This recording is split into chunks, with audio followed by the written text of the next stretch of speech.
e o tema da nossa aula de hoje é a Revolução Científica do século XVIII. Esse tema está no caderno 2, na unidade 3.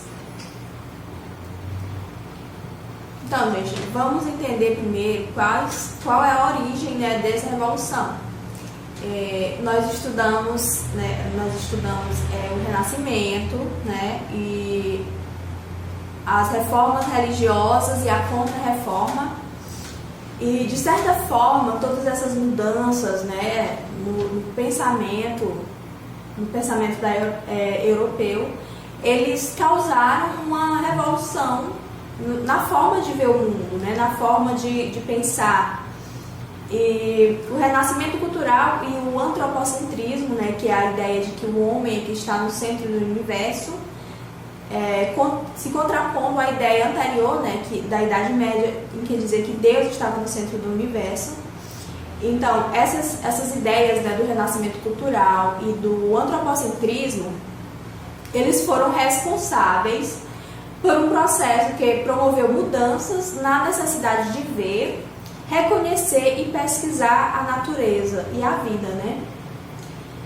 As inovações tecnológicas, como a prensa que possibilitou a impressão da tradução da Bíblia e a disseminação, né, dessa Bíblia traduzida, que antes era restrita apenas ao clero, né? Durante o período da Idade Média, a Bíblia era restrita apenas ao clero, apenas aos maiorais da igreja.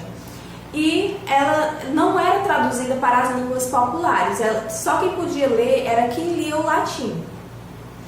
Então, o clero lia a Bíblia e passava para a população da forma que convinha para eles, né? Da forma que convinha para continuar mantendo a população dentro de um controle. Então, a partir do momento que a Bíblia passou a ser traduzida e a chegar à população na língua que as pessoas falavam, então houve uma mudança de pensamento, né? As inovações tecnológicas, como a prensa, que foi a primeira máquina padronizada produzida em série na Europa e permitiu as ideias humanistas e protestantes, além da publicação das traduções da Bíblia para as linguagens modernas. Então, na medida que eles produziam a Bíblia, traduziam a Bíblia e imprimiam, né, para que a população pudesse ter mais acesso, as ideias humanistas também da mesma forma, né, as ideias humanistas que a gente viu nas aulas anteriores.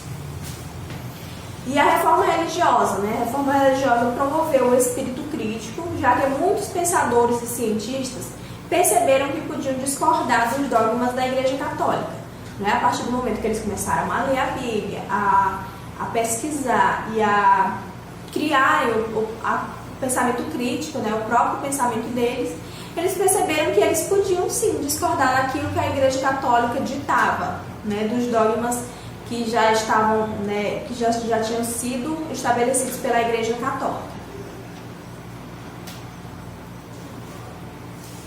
Então, gente, nesse contexto de mudanças, surgem duas vertentes filosóficas, que é o racionalismo e o empirismo moderno, né? Essas duas vertentes filosóficas, elas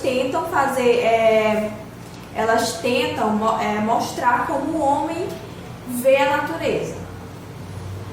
E agora a gente vai ver um pouco sobre o desenvolvimento científico. Todas essas mudanças, né, elas trouxeram um aprofundamento das transformações, né? As transformações que haviam ocorrido, começado no período renascentista, aqui nesse momento, né, ele começou a ser aprofundado. Um aprofundamento das transformações ocorridas no século anterior no campo da ciência e contribuiu para o desenvolvimento de novos conhecimentos em áreas como a astronomia, a física, a matemática, a biologia e a medicina. Então, gente, na astronomia, né, houve uma grande então, gente, na astronomia houve avanço, né, na astronomia. E antes, a teoria que era ensinada nas universidades era a teoria geocêntrica, né, que afirmava que a Terra era fixa e que encontrava-se no centro do sistema solar, né, como a gente pode ver na imagem, a Terra no centro do sistema solar, né? E nesse período, né, da Revolução Científica, foi elaborada uma nova teoria, a teoria heliocêntrica, que afirma que o Sol ocupa uma posição central relativamente aos restantes do planeta, né? Como a gente pode ver aqui na imagem, o Sol fica no centro do universo e os outros planetas ao redor dele, né? E aqui nós temos os principais teóricos, né, desse período. O primeiro é o Nicolau Copérnico, que foi o primeiro a desenvolver essa teoria heliocêntrica. E o segundo aqui é o Galileu Galilei, que aprofundou a teoria heliocêntrica elaborada por Nicolau Copérnico e construiu as bases do primeiro telescópio, né? Aqui o terceiro é Kepler, que foi o primeiro que utilizou o telescópio para ver os astros, né? Para ver o espaço. E o último é Isaac Newton, que foi que utilizou das bases dessas outras teorias e criou a teoria gravitacional. Na medicina também, né, em 1628, o médico William Harvey, que era um médico do Reino da Inglaterra, né, ele apresentou suas descobertas sobre a circulação sanguínea e o funcionamento do coração. Essa obra dele foi publicada, né, em um livro chamado Um Tratado Anatômico sobre o Movimento do Coração e do Sangue nos Animais. E essa obra, gente, ela tem uma importância muito grande até os dias de hoje, porque ela é considerada o modelo fundador e o protótipo do método científico atual. E na biologia houve o aprimoramento do microscópio, possibilitando assim observações microscópicas de materiais biológicos. E na arquitetura, né, na arte e na arquitetura, nesse período foi desenvolvido um estilo artístico chamado de barroco. E esse estilo artístico, gente, ele era assim, mostrava bastante exuberância, né, na arquitetura, como a gente pode ver aqui nessa igreja, muito ouro, né, assim, uma exuberância muito grande. E ele retratava o homem em conflito, né, o homem influenciado por todas essas mudanças tecnológicas, essas mudanças em várias áreas, né, da vida. E diante de tantas mudanças, de tantos avanços, o homem se encontrava em conflito com aquilo que a Igreja Católica dizia, né, que tudo aquilo era pecado. Então, esse sentimento de conflito, né, do homem, ele foi retratado nessa arte barroca, que esse estilo ele influenciou a arquitetura, influenciou a música, influenciou a pintura, a poesia, né, e diversas áreas artísticas. Inclusive no Brasil também, né, porque foi a época da colonização do Brasil e esse estilo artístico, o barroco, ele foi trazido para cá, né, para o Brasil.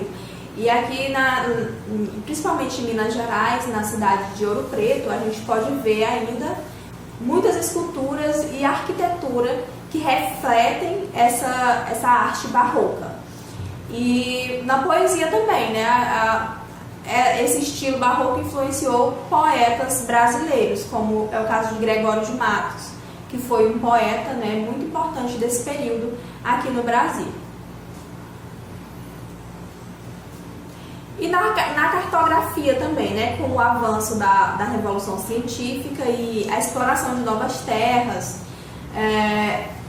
foi possível criar mapas, né, que apresentavam regiões que antes não apresentavam, porque anteriormente a Europa só conhecia a região ali ao seu redor.